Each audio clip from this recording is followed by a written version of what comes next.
excited to give this masterclass. As each one of our players comes up, please let everybody know your name, where you're from, what school you go to, and what year you are. Okay? There we go. All right, go ahead, Art. Hi everyone, my name is Harrison. I'm a first year undergrad student, or I just finished my first year undergrad at Eastman, and I'm originally from the San Francisco Bay Area. And I'll be playing the second movement from Spohr's first clarinet concerto.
Very much leading to all the right places.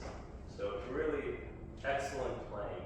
I think what can take you beyond to the next level is treating all of the turns and treating all of the faster notes as lyrical notes as opposed to technique. So with that in mind, every turn should be very, very vocal. There shouldn't be anything that feels as if we are trying to get to the next note just for the sake of being there on time. So that might mean that with some of the turns, maybe you start them a little bit earlier, okay? So that you can give yourself that time. And then the same thing with the 30-second notes.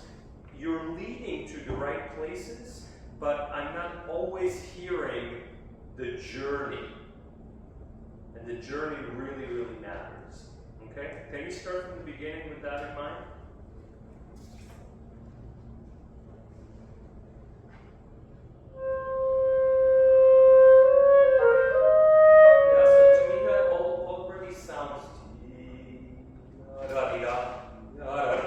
That sounds to me a little bit too excited for maybe just having started.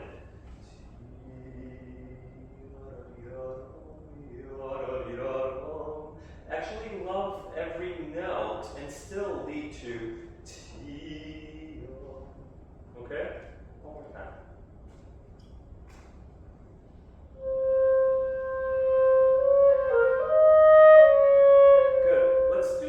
Exercise. I wouldn't play the way that I'm going to ask you to do it, but let's do just exactly in time.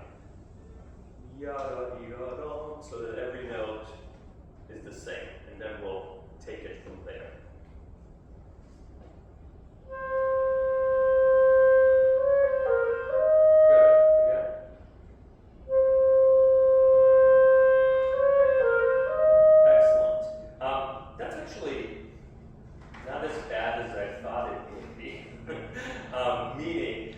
Yes, we want to play around with the rhythm, but try to lead where you're trying to now without feeling at any given point like something is falling down without control. So, imagine you're singing, actually sing it. Okay, so rather than ya-da-da-da, good. Play it.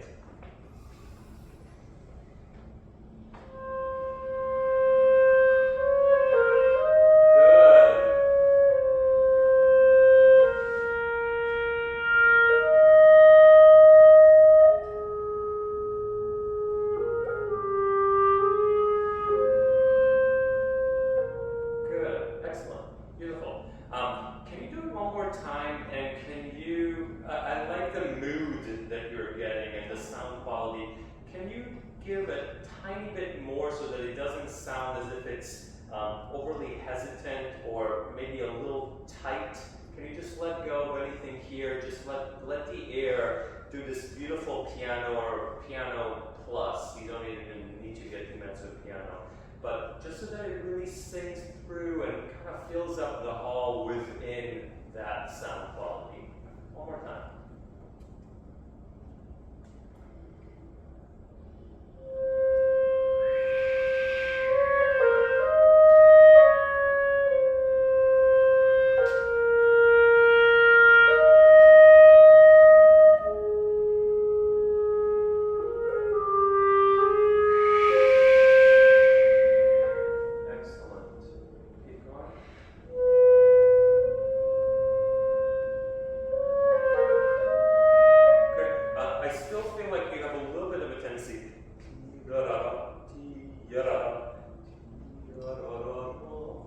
Right there.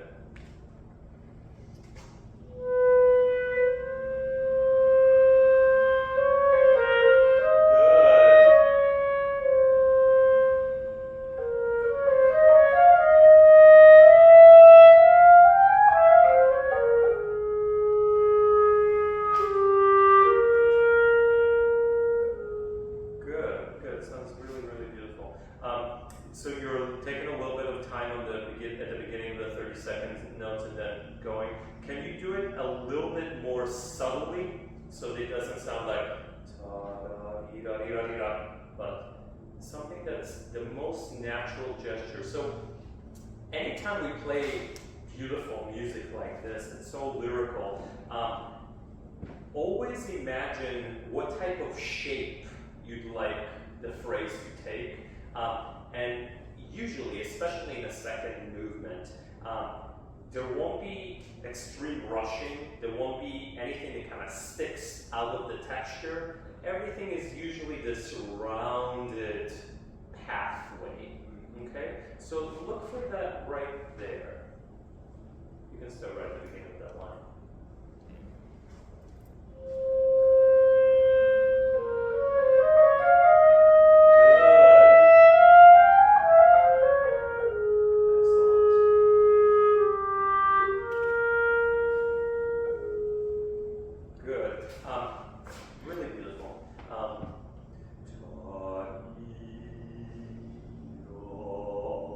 So that the B flat doesn't become something that's, oh, that's our worst note, so we'll just kind of deal with it.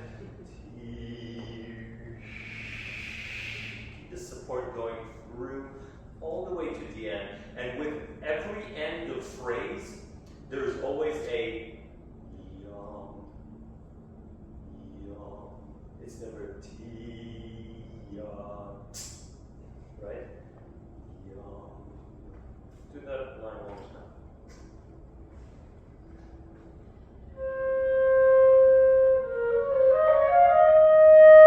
Yeah, do a crescendo through so that we have a little bit more dynamic difference. One more time.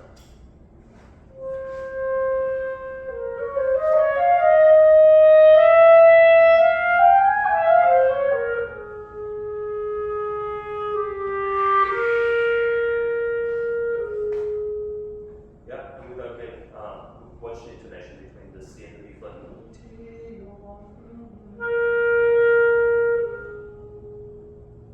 A little bit more at the beginning of the B flat so we can hear that interval. That's better. Good, let's keep going. Actually, before we keep going right here, we talked about this in Rosencavalier, right? About those intervals that we have to sing through. So when we have a larger interval between two notes and we'd like to have a slur connection, we need to do something that will allow the space between the notes to sing, to lead, okay? And so what we need is support, especially at the very end of the note, so the lower note, and a spin idea, or more support, or more singing, or however you want to think about it, as you're moving your fingers. What I heard the first time was two different levels. I'd like to hear two levels that have a seamless connection between them. Try it at 8.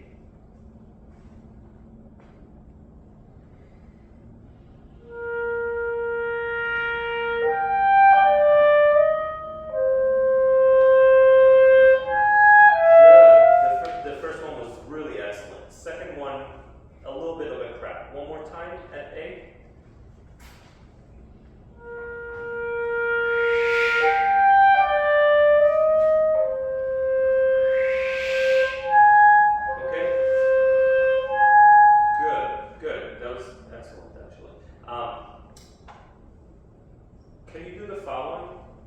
Can you finger the notes and imitate playing with your ear?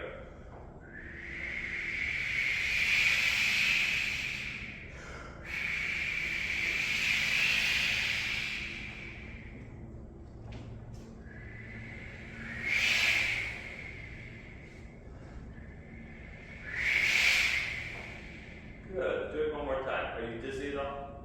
Good. Do it one more time. Can you have a little bit more spin, a little bit more of a kick right at the end of the C? We won't necessarily play exactly that way, but I'd like your ear to be more active.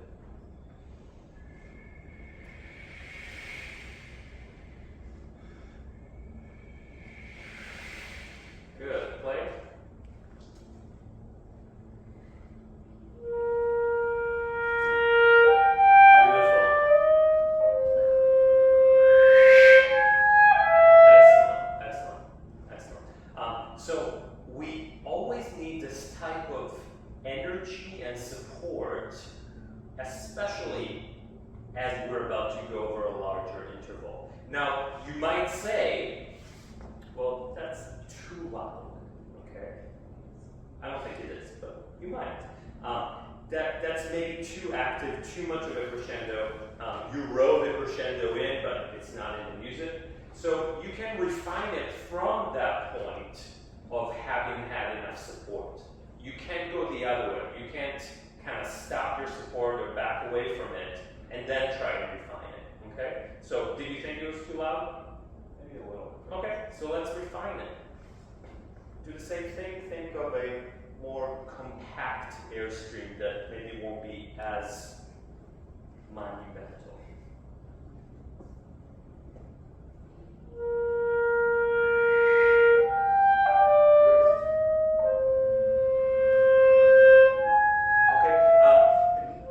So it's quite good, and especially your first interval is excellent. But I'm actually hearing you go back to, if a singer would go,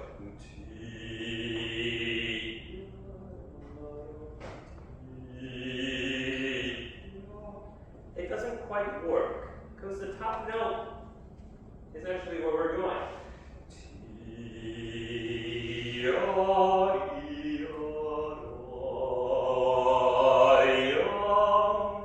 Okay, so it doesn't have to be as much as I just sang, but we still need to hear that note. You're actually trying to do a legato, but backing away. I'm not sure that's the right gesture. Try it. Just play. Don't feel like you have to be pianissimo. Good.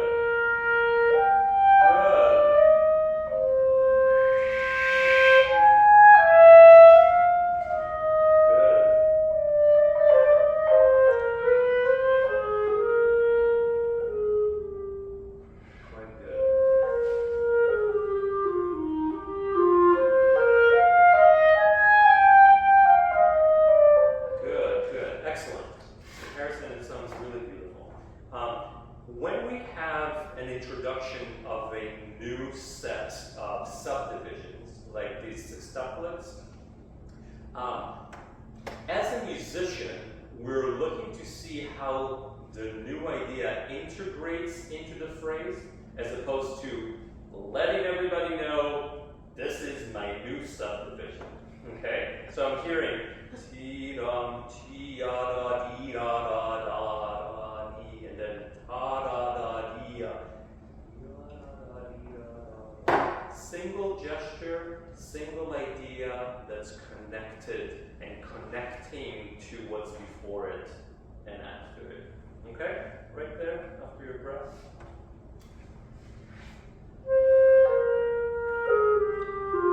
Yeah, don't rush to the repeated note. I'm hearing ti-da-da-da, ti-da-da-da, ti-da-da, dee-da-da-da.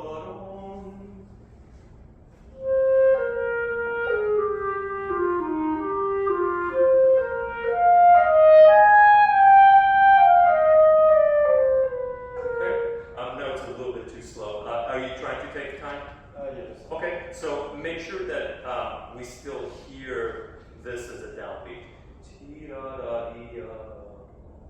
Okay, do the same thing one more time.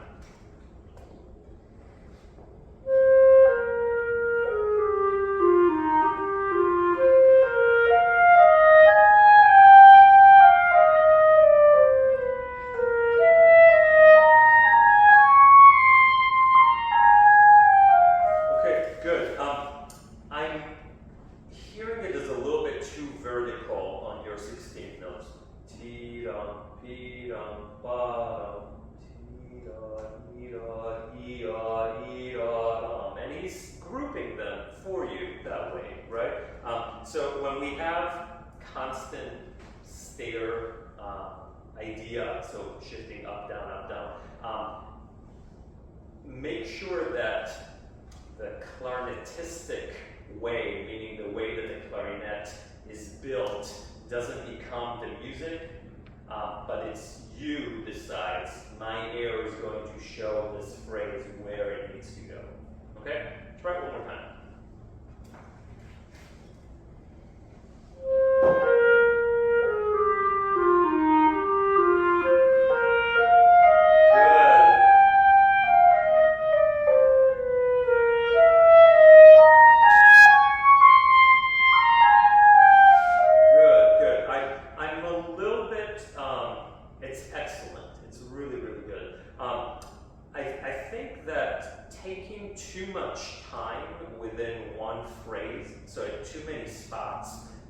takes away from that emotional feeling you are actually going for, which I appreciate. So if you have an arrow written there, but you're actually taking time there, and then you're taking time on those two notes. So the combination of all this taking time doesn't quite produce the natural, organic phrase.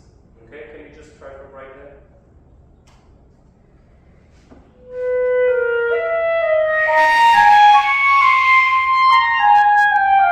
Good, excellent. I don't think I would take that much time on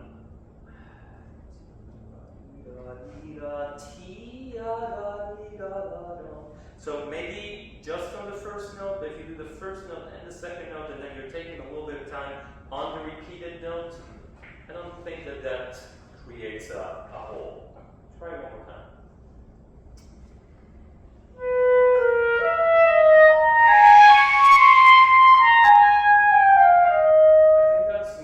I think that's simpler and more convincing. Okay? Do it one more time, keep going.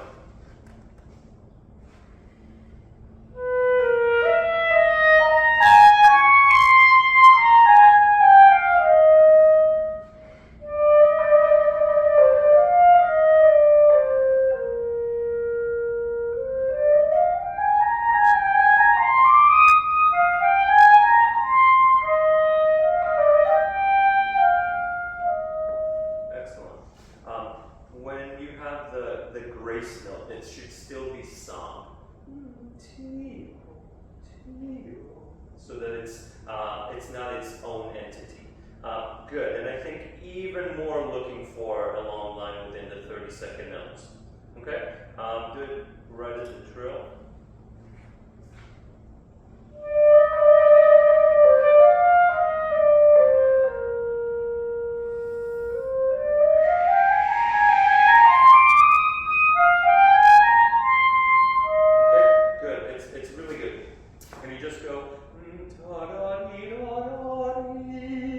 Just that much.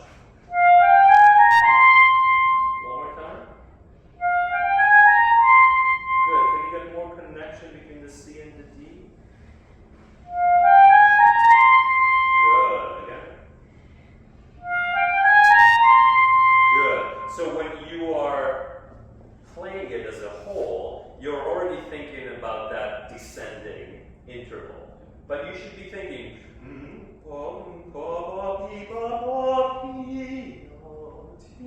you have to love that top note in order for the bottom note to just be there for you. If you're already thinking too far ahead in the future about all the possibilities of what could happen when you descend, then you're not actually giving the momentary beauty a shining moment. Okay? Do it one more time before doing the interval. Just get to the top note. Round it out. No? So that sounds hesitant and a little bit tight. Can you just, don't worry about dynamics, just kind of sing through. Good. Again.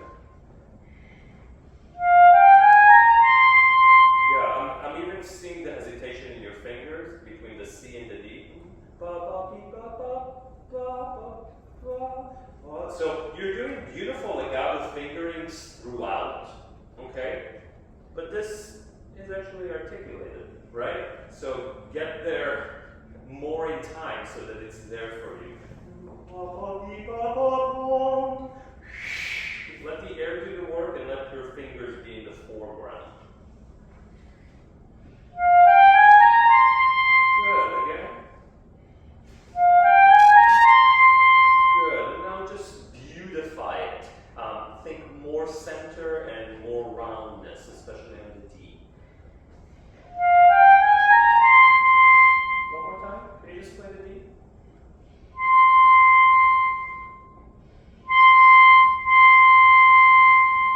Okay, it sounds a little bit hesitant at the beginning and a tiny bit scoopy. Imagine that you are a violin player, you're starting to vibrate before you play the sound, okay? Not in terms of vibrato, in terms of support. Good, again. Excellent, excellent. So imagine constantly as if all the notes that we're playing are already here, and in a sense you're just joining them.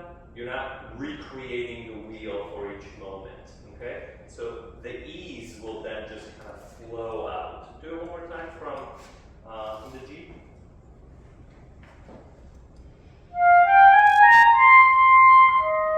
Excellent, again. Great, yeah. Sounds good. How are we doing on time? All right, a couple more minutes. So let's do it now with the turn. Let's actually start with that trill.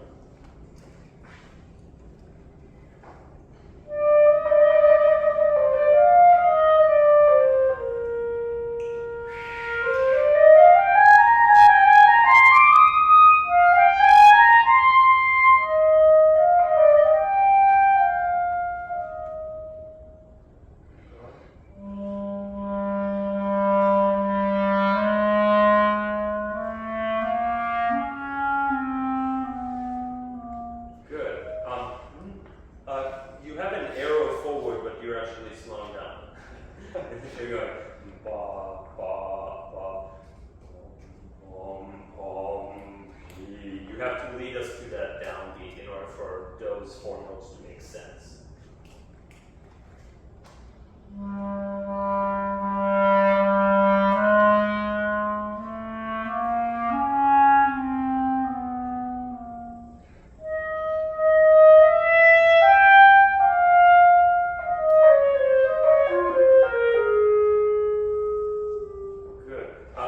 Again, I would make the sextuplet much more natural.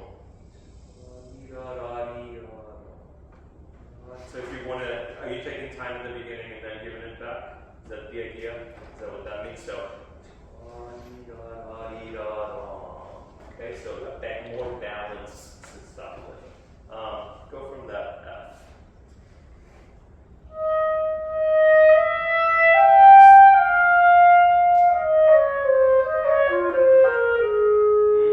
That sounds a little manufactured to me. Try one more time.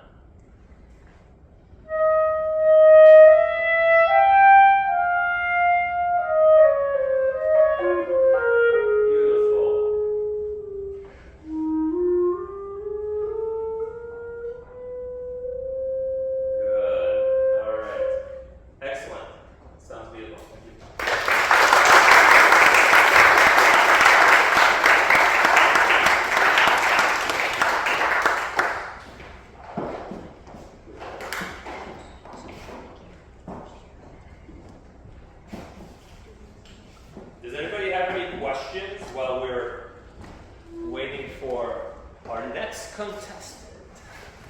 Hi. Hey, I'm curious. I like the big band music, and I was wondering, how do people like Benny Goodman and people like that in popular culture, how do they inform your practice with your profession? Well, Benny Goodman was both a jazz player and a classical player, and quite a few concertos were written for him that we play with orchestra, so not just in the jazz world. So he was really a crossover that really reshaped a lot of today's playing. Yeah, he's quite an incredible artist. Thank you. Yeah. Hi, Jackie. Hello.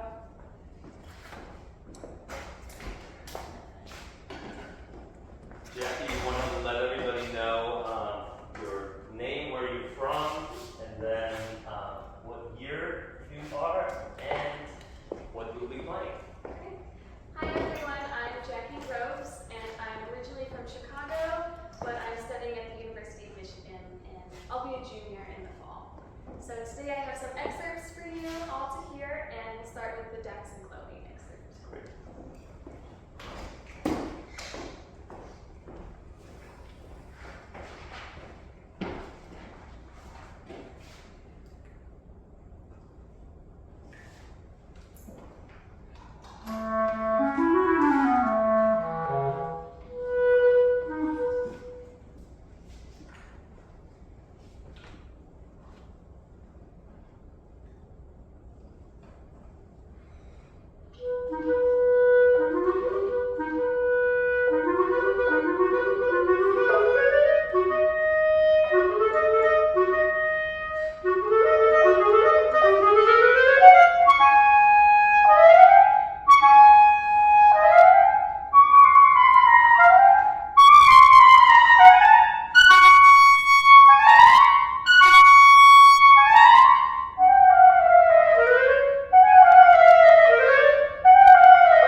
fairly playful. Playful, good. Yeah, those are all words that are descriptive words about this. I didn't always hear that. So from the very beginning, there has to be this undercurrent that's driving us somewhere, that's telling a story. It can't be, I'm dividing in three. It can't be that. Even though you're still in pianissimo, and then we get to piano, then we get mezzo forte, then we get forte, and so on and so forth. But there has to be this energy that's, oh my God, this is so exciting. And instead, just so how do we create that excitement? I think the articulation can do a lot. Good. What else? Air. Air. Direction. Air direction is really, really important. So all of your longer notes need to have that undercurrent. You kind of heard.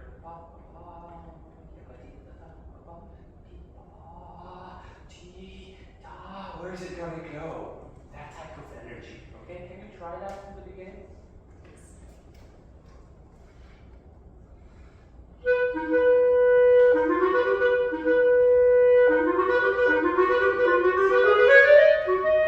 Good. That's so much better already. Now, you said articulation. What about articulation can help? I think if the notes have some front to them, it can help achieve the character. I think that front is important, but clarity, which is partially front, throughout has to be your number one goal. Sometimes you're getting in between notes a little bit. Sometimes you're getting a little bit of a delayed note because the tongue is not quite releasing exactly in time. Can you do it from right there very, very slowly?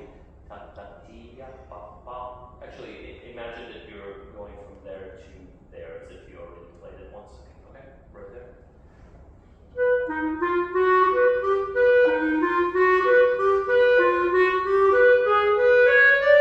Okay, can you try it with a super light articulation Yes. at this tempo?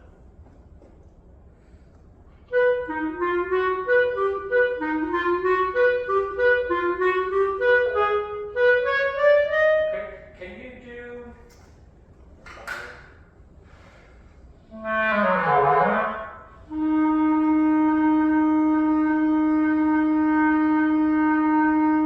let's just start on that F sharp and just do the articulation and forget Daphnis and Chloe. We're just doing the lightest, longest articulation.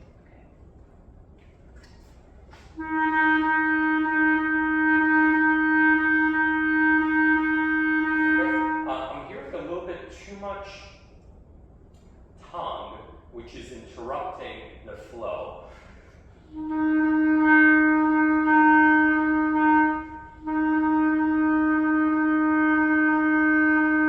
As if you're playing a long tone and the tongue is just riding on top of the air. Okay. Right?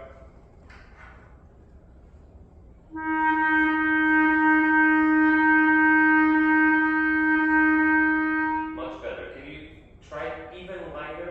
Yes. So as if it's hardly audible, it's just the least amount of tongue. In articulation, the formula is 90% air, 10% tongue. Okay? The tongue it's really important, but it's not that important. It shouldn't be just this monumental event. Just easy. Try it. All air.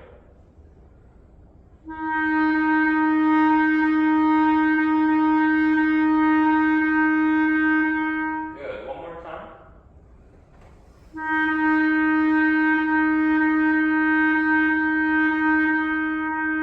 Good. Now, as you shorten the note, through. It doesn't matter. You have to decide how short have consistency, get it a little bit shorter, but not necessarily quite where the final product is, okay? So, like, the air has to be completely continuous. It sometimes backs away just a little bit. Try. No, the same exercise.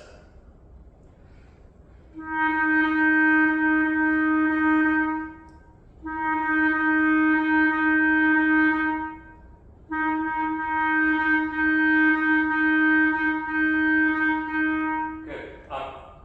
I won't get too much into the weeds with articulation, but can you try and get a little bit more of a tip to your tongue as opposed to the bulk? So the difference between and actually having a tip, so that we don't have too much of the tongue pushing against the reed.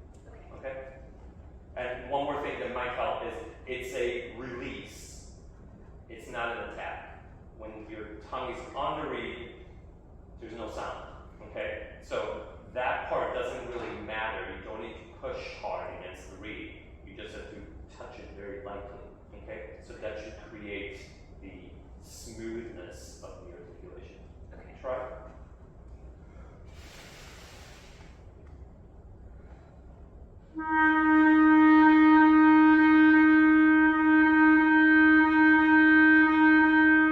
Good. A little bit shorter.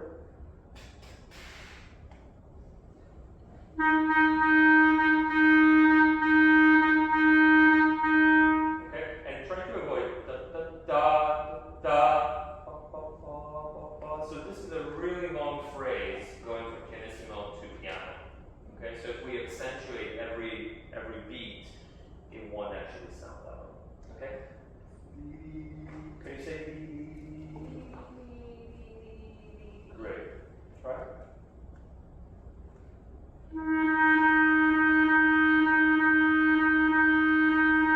Good. A little shorter. Good. A little shorter.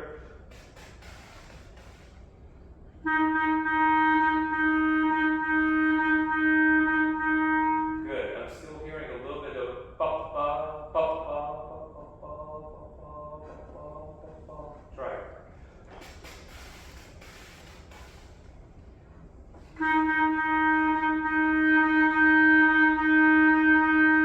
Good. Now do the same thing at this tempo with the notes and start in the same spot. Let me go to that.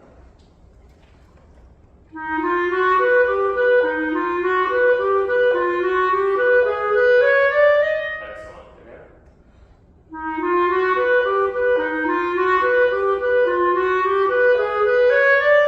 Good. A little bit faster and think clarity as opposed to shortness.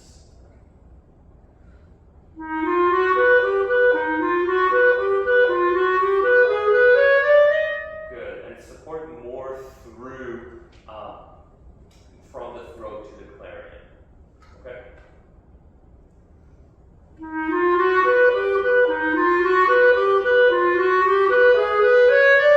Good.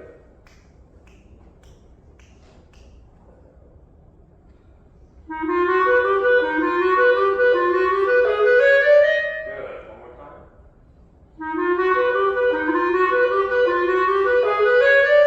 Okay. When you go back down to the F sharp, you're opening up a little bit. Can you imagine that all of it is exactly along the same pathway, and that it's not clarinet throat? It's all.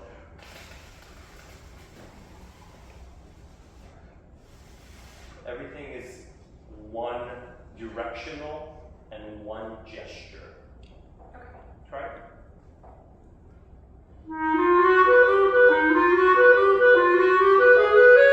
Good for you. Again.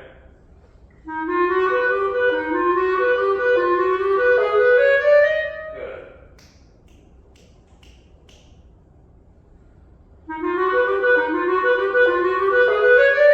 Excellent. What do you hear that's different? It's much more precise and it's coming out more clearly. Excellent. Yeah, I'm hearing the right notes at the right time with the right intention. Okay, let's start from the beginning.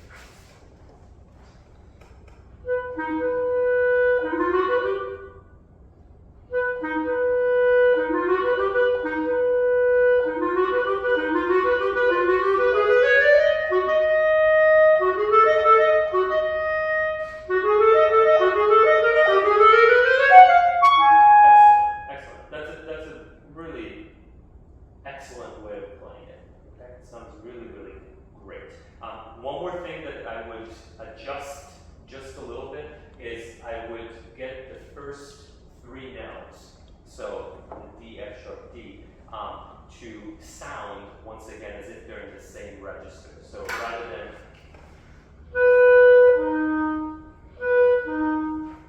it's not an apologetic note. It's okay, so allow that to be the springboard, which needs energy, that F sharp. Okay, try one more time.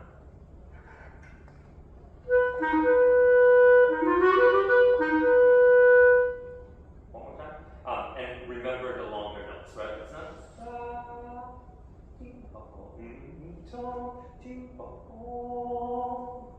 what's gonna happen?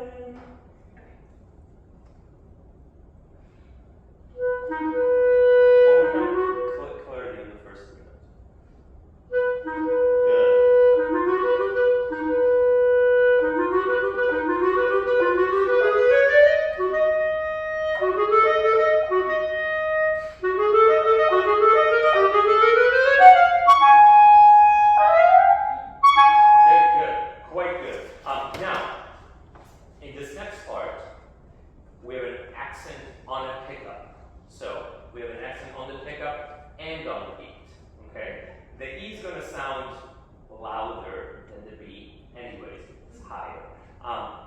So you need to still have the hierarchy in place. Even though they both have accents, you have to decide, is it ba-ba or ba-ba, ba-ba?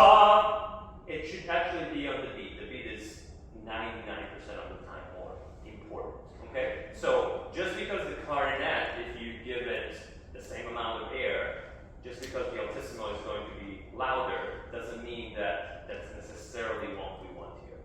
Ba-ba! Try it.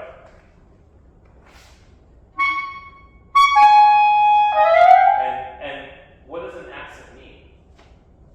More sound than the notes around it. Not quite. What's the definition of an accent? Put emphasis on that note. Where? On the front. The very front. So if we go da-da, that's not quite an accent, right? Ba-ba. Okay. Okay.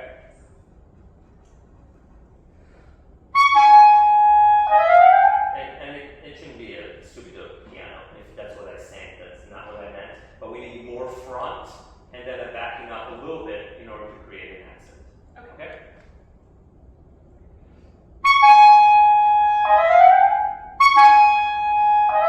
Okay? Now, this happens a lot in auditions. You're taking way too much time. You'll be way behind by the time this comes, if you take that big of a breath. Ba-ba, ba-ba. So if you go, ba-ba, ba-ba, where the rest of the orchestra has already kept going, okay? Ba-ba, ba-ba, okay? Try. Good.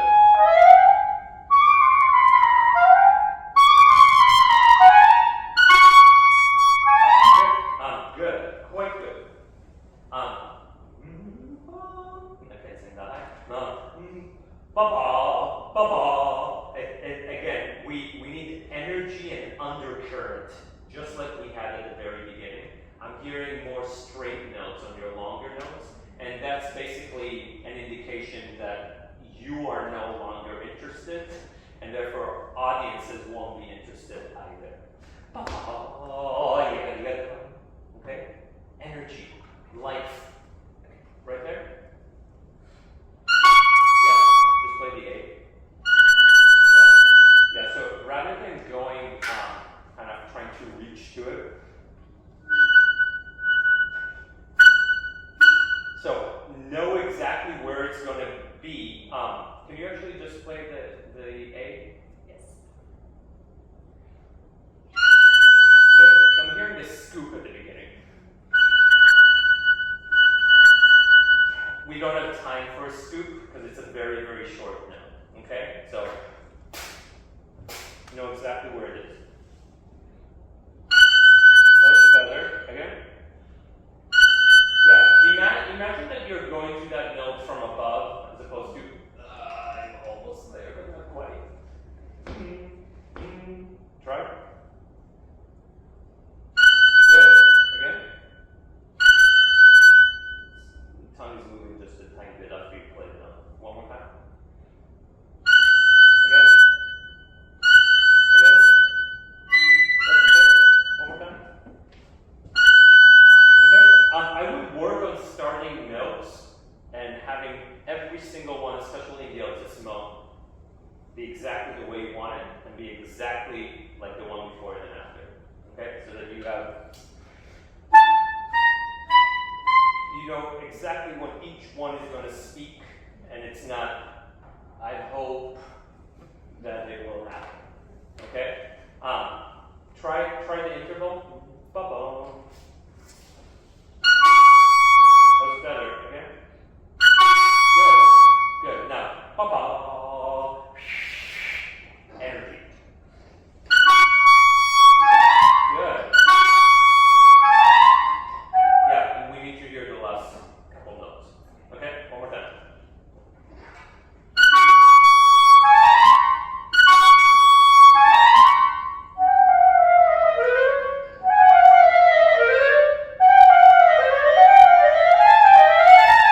Good. It's quite excellent. It's quite exact. It's great. It's really, really good. What I would do further is make it sound fleeting and exciting and effortless, which it's not, okay? But it's your air that can cover up all of the technique in terms of gestures so that it's not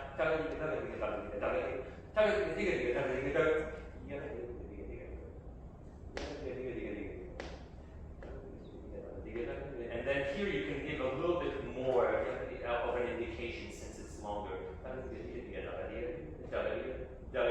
So on these, you can have a little bit more of an inflection that shows the line, but try to create just complete seamlessness. Okay, right there. Right. So yes, we play this way a lot, and that's what we're taught. But if we over accentuate that last quarter, all of a sudden that gesture that he clearly marked is no longer there. I'm not sure. So yes, you can have that as an anchor. So technically, that's a really, really good anchor so that you don't rush. I'm not sure it's a great idea in terms of over accentuating. Try.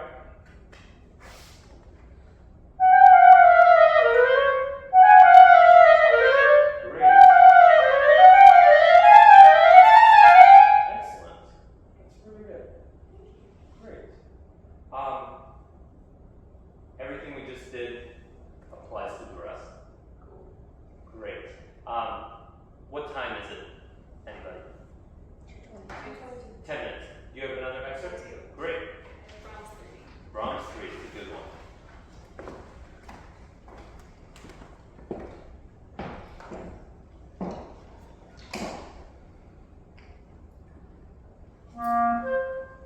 Okay, so this is from Brahms' Third Symphony, Movement 2.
okay?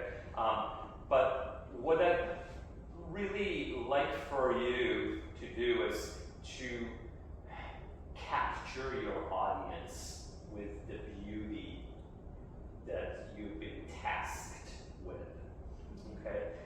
And so the phrase is much, so Brahms does this a lot. If you can think about the sonatas, he does a lot of slurring of 2 notes, slurring of 3 notes, but 2 notes or 3 notes are never the phrase, okay? It's always way longer. And so I would urge you to figure out where it is that he's trying to take us. So in the first part, where are we going? First I go to the B and then to the E. Okay, I would urge you to have the B as an inflection and have the E as your goal. Because right now it sounds as if there are too many pit stops along the way.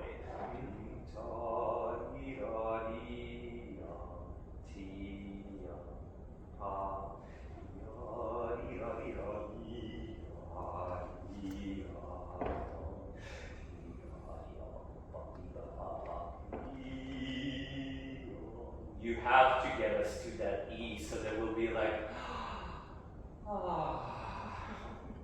that's what life is about. Life is about moments in this symphony. Okay, you have to believe it in order for them to be able to. Okay, can you try the first phrase? Yes.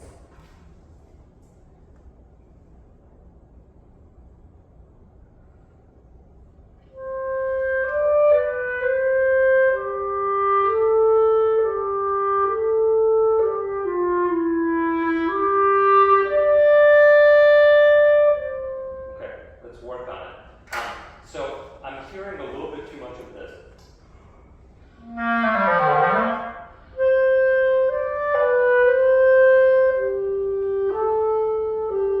totally exaggerating, you don't sound that way.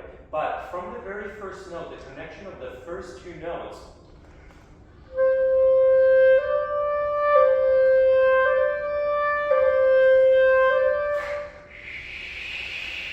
your air has to be leading and active. When I'm hearing your D, I'm already hearing a decay of sort.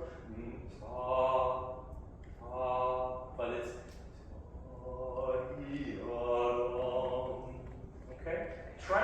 Can you actually just play the very first D and just play it as a long tone that's going somewhere? Actually, better yet, imagine you're playing the first line and just play the D. So give us the inflections just through that long tone. Okay.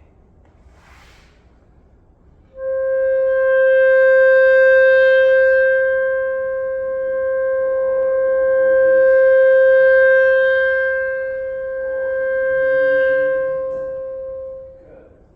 Try one more time.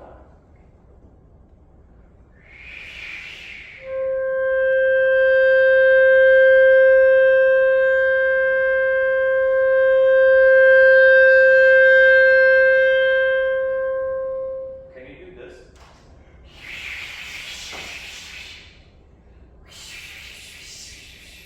Good. Again.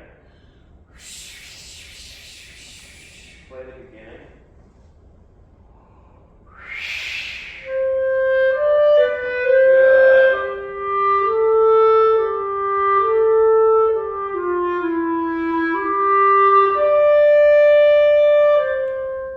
What do you think? Awesome. Awesome. Yeah. Yeah. I'm hearing all of a sudden not just direction, but the inner workings of the line with that undercurrent of support, which brings to life the actual meaning. Okay? So I would work on that a lot. I would work on how do I get connections between notes?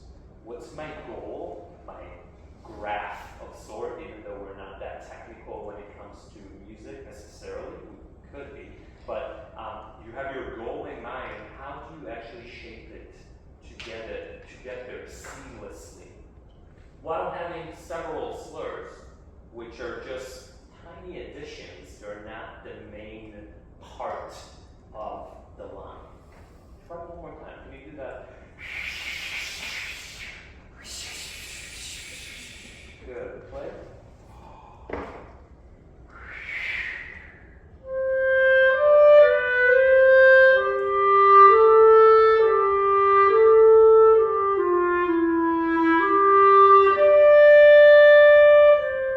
Good. Now do it one more time and listen to the intonation. Okay? Between the D and the A. One more. No, that's more reserved. Actually, another part that might help you is you have to breathe in the mood of the excerpt. So if you do this, you're already in a reserved place as opposed to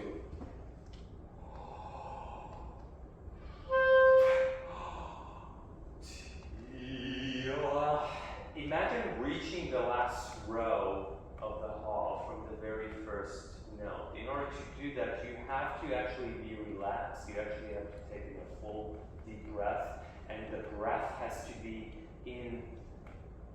it has to inspire the mood of what's about to come. Okay? Try it.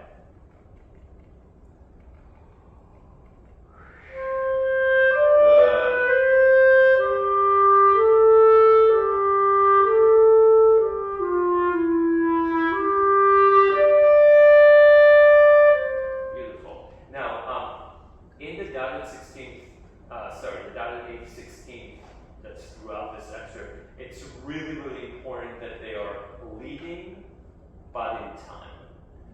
So your 16th notes at times end up being too short. Ba, ba, ba, ba, ba, ya, ba, ba, ba, ba, ba, ba. So you can have direction, and you should. Ya, ba, ba, ba, ba, ba, ba, ee. But you gotta have that subdivision. Okay? One more time from the beginning. Let's do this. Beautiful.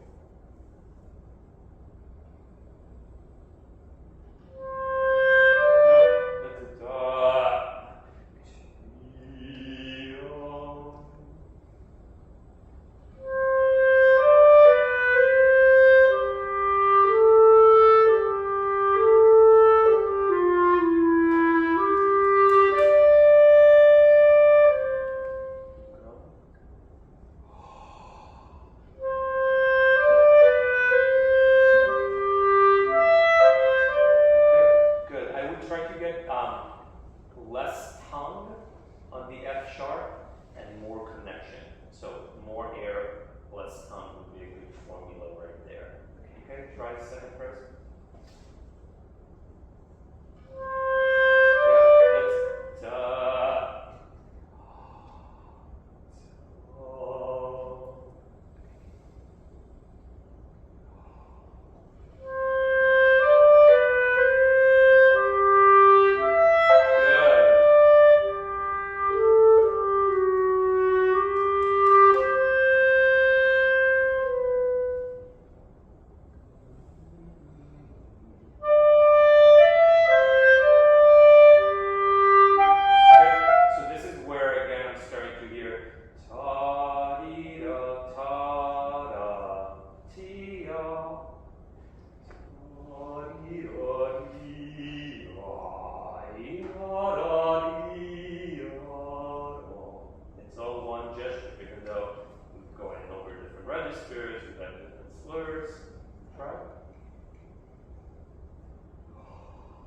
Can I hear you breathe? Yes.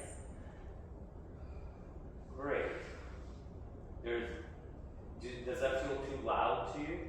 No. Okay, good, because it's nowhere near too loud. You need lots of air and you need it to be freeing. So taking an inhale should not feel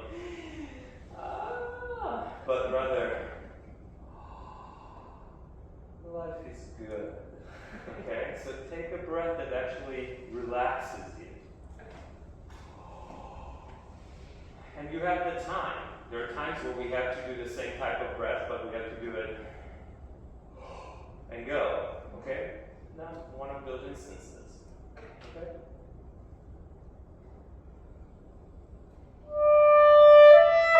Okay.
position when we play clarinet.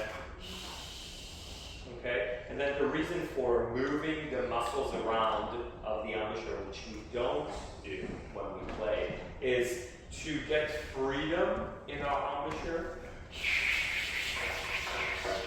Okay? And it also encourages our airstream. So it encourages an active airstream as opposed to a stale one, or one that is more shallow or non-driving. Okay, so we're looking for an active airstream that will lead us through the phrase. So those are the reasons that work. Thank you for that question. All right.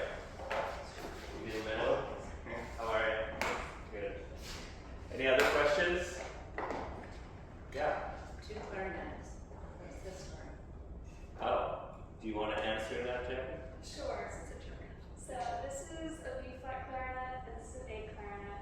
And the A clarinet will play half a step lower than the B flat, and that's their main purpose. It's a piece written with a difficult key signature with all sorts of sharps or flats.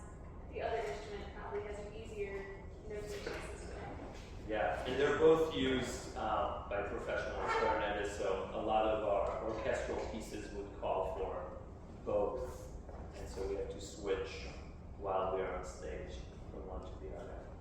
Sometimes we have to switch to other instruments too, so bass clarinet would be lovely. Great. You ready? Hello, my name is Eric. I'm originally from Chicago. I go to Easton in Rochester, New York, and I'll be a senior. I'm going to play this short unaccompanied piece by Kovacs, who actually is a Hungarian that recently died a few years ago. And he wrote a bunch of homages to different composers in the style of that composer. So this is homage to Richard Strauss.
Do you like Strauss? Yeah. Good. Why? What's special about Strauss? What are some of the characteristics that are in here and other pieces you're playing this week? He takes a lot of old styles like waltzes and certain things, and he makes it his own. Yep. In a more harmonically adventurous kind of way. Good. And it's not always it's not always in a box. Good. Good. Yeah, I totally agree. Another component is that he gets from one type of mood to another in a very Strauss way, which is always very smooth and kind of results from the previous section. I'd like to hear more of that. So as you're changing characters, why don't you start at the beginning and think about that. How do you change characters in a seamless way? How do you get from one place to the next? And we'll work on it. Just the very beginning, yeah. So where is the next character? Yeah. So so why don't we start right there and then show us why it works. Show us why this is a great piece and not why this is the next section. Yeah. Okay? Right.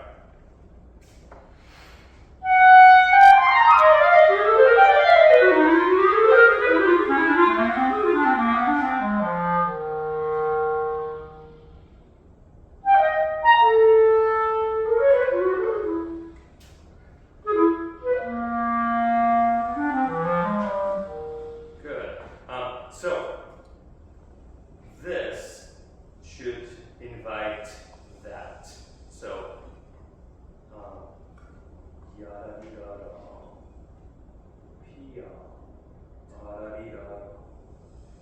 pia pada. Can you try that? Just the last 6 notes that I did down.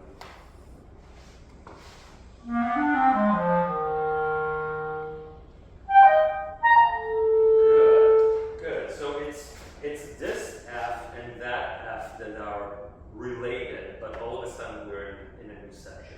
Okay? So you have a fermato over there, which is fine. You can actually take time. But it's that connection that I didn't quite hear. I just heard a new section. Okay? The same thing is as you're going from here to there. I'd like to hear how the rests actually invite the new section. And so do the same thing and go through there.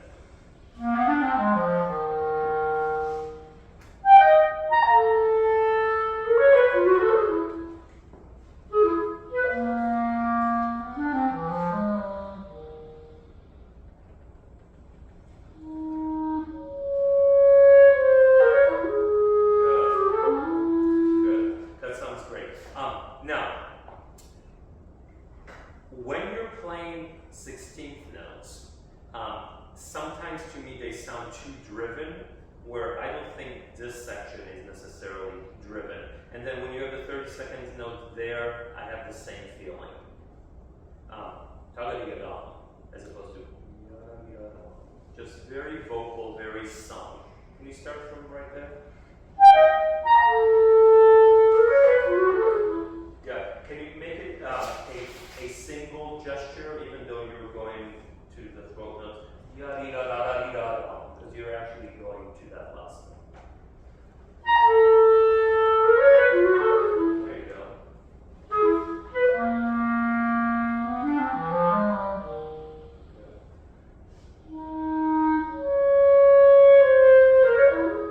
Yeah, to me that sounds too, I don't want to call it aggressive because it sounds aggressive, but it sounds too fleeting. It has too much, a tiny bit of too much edge, and I think you should go more for the dolce idea. Right? Good.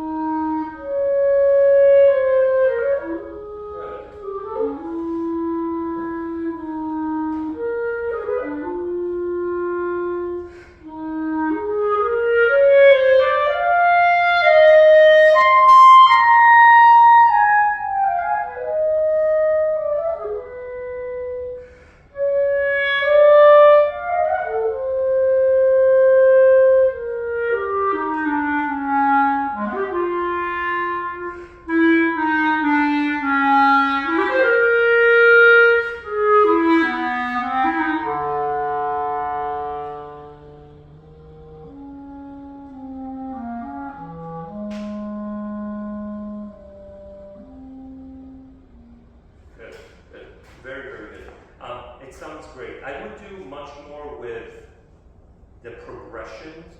So this E flat and then this G and this E flat should be much more of a climactic moment. I'm hearing a lot of ebb and flow, and I'm not quite hearing the direction, because that's a really important moment that, in a sense, introduces a new idea after we had that piano dolce, right? So I think, again, showing how it is that he gets into each new character is really, really important. Start right there after your breath.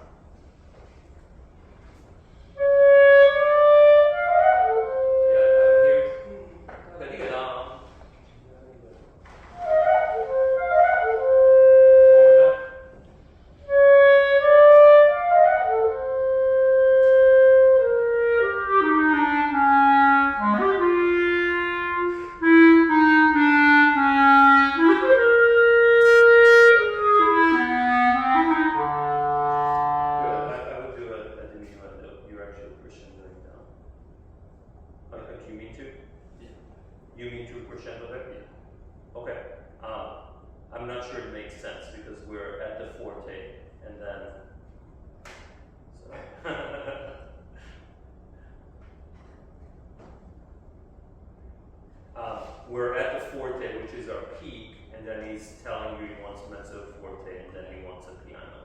So I would probably follow that, since that's his arch. Try it one more time, same spot.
So, for example, you're kind of rushing through that C sharp, okay?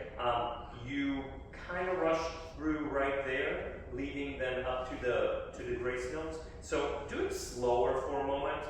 Ta-da-dee-da, ta-da-dee-da-dee-da, ta-da-dee-da-dee-da-da. Try it.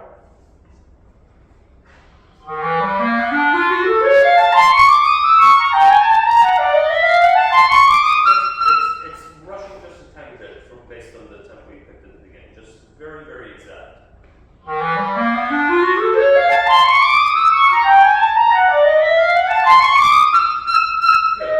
Good. I think actually did you put those in? So I think those are actually good spots to kind of settle. Other good spots are that C, right there, and that G sharp. Okay? Try it one more time. Yep.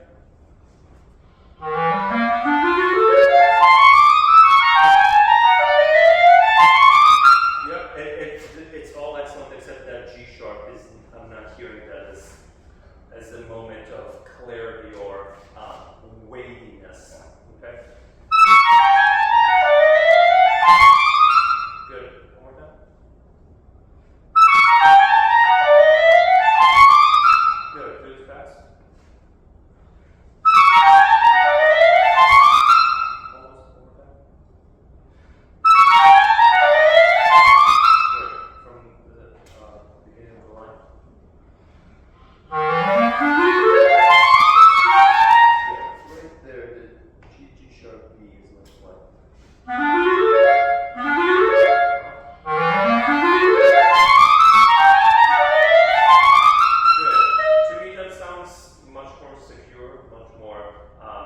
before, it was actually quite good. It just sounded a bit like it was falling forward, right? So when we practice, we want to practice for performances as opposed to practicing for our practice room.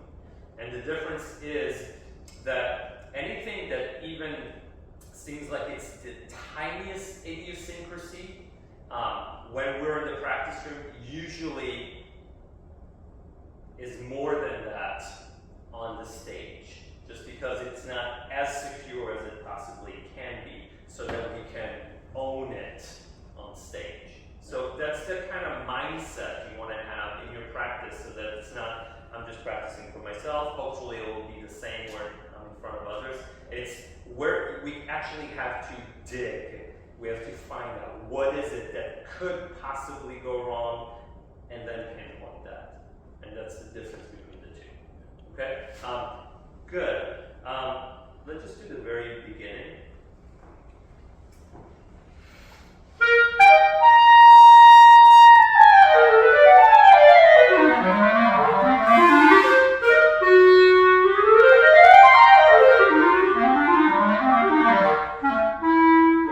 That's really, really good. I think that these moments, ba, ba, ba, ba, that gesture that keeps coming back, has to be, again, we have to lead to those moments in a way that is not an afterthought. It should be yaga diga diga yum, ba ba ba. It's that dance feeling idea that you were talking about. So yaga diga diga bum, ba ba ba, da diga diga bum, da diga diga bum. Sometimes when you get to those moments, I don't quite hear that you are connecting the thread through all of it. Does that make sense? So, yum, ba, ba, ba. Show us every time that that's what we're, all that noodling is for that purpose. Okay?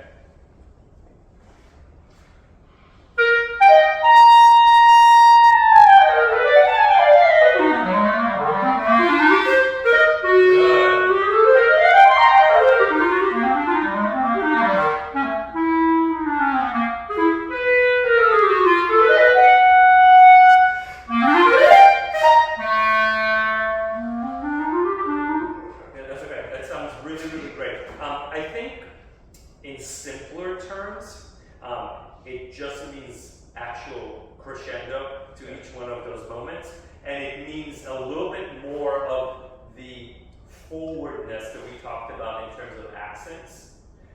Yum, yum. You need to have a front and a release to each one of those accents. Yum, ba, ba, ba. And it's actually a kind of aristocratic gesture. Yum, ba, ba, ba. Okay, so if it's an afterthought, it just doesn't quite work. Do it one more time with that in mind.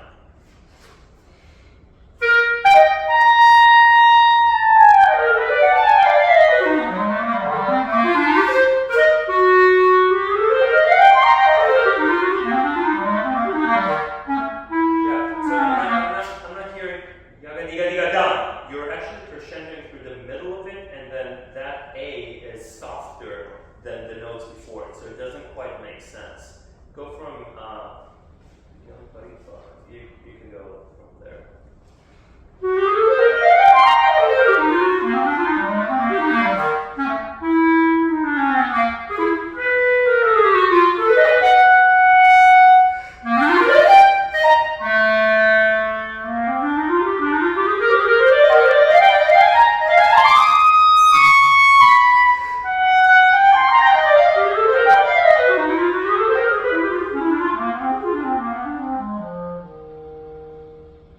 That's a good spot.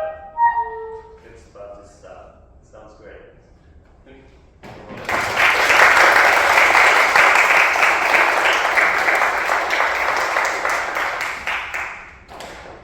Any questions before we end? All right, thank you everybody for being here. Enjoy the festival.